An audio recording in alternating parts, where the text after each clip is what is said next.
大家好，欢迎来到快乐手工。今天我带来的是小鱼造型的手工。我祝大家在虎年里边快乐安康，财富有余。朋友们知道这个是干什么用的吗？它呀是厨房里的防烫垫。那在我们不用的时候挂起来是不是也很好看？今天的手工呢，虽然是一个鱼的造型，它呢其实是一个正方形哈。首先呢，我们把这几个角的拼色给做好。我们呢准备3种尺寸的正方形材料。这2种材料啊，我们各需要2份。那是4厘米的正方形呢，需要1份。咱把小的正方形材料呢对折，然后剪开。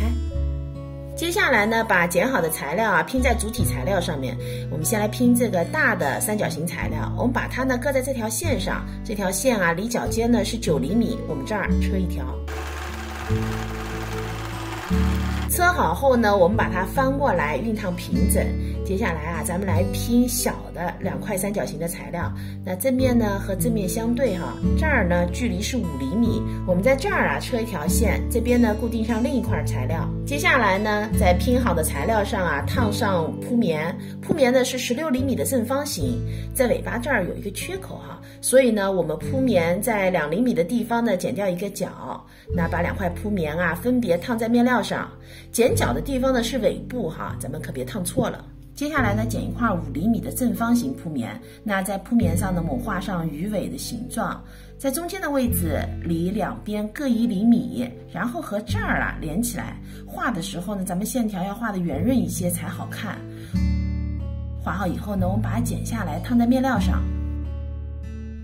现在呢，把鱼尾巴的材料啊正面相对，把这儿呢给车上。车好以后呢，我们翻到正面。接下来呢，在鱼头的这儿画上眼睛和鱼嘴。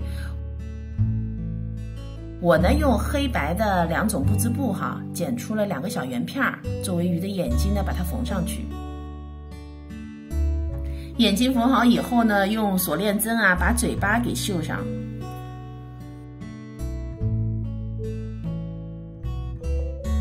接下来呢，咱们来做一个鱼鳍。那这个鱼鳍呢是不加铺棉的，我们把它搁在这儿，缝的时候呢，咱们就缝这块地方哈，后面呢是不用缝的。现在呢，在这儿搁上鱼尾巴，在这个位置呢搁上一根丝带，把另一份主体材料呢给盖上去，然后啊整个车一圈，在这儿呢留一个反口。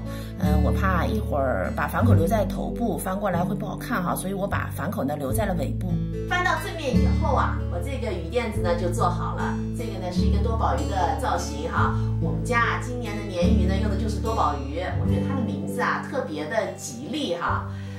不知道您家除夕夜的餐桌上做的是什么鱼呢？这期视频内容就是这些了，感谢您花宝贵的时间来看我的视频，记得要帮忙点赞哦。咱们下期再见。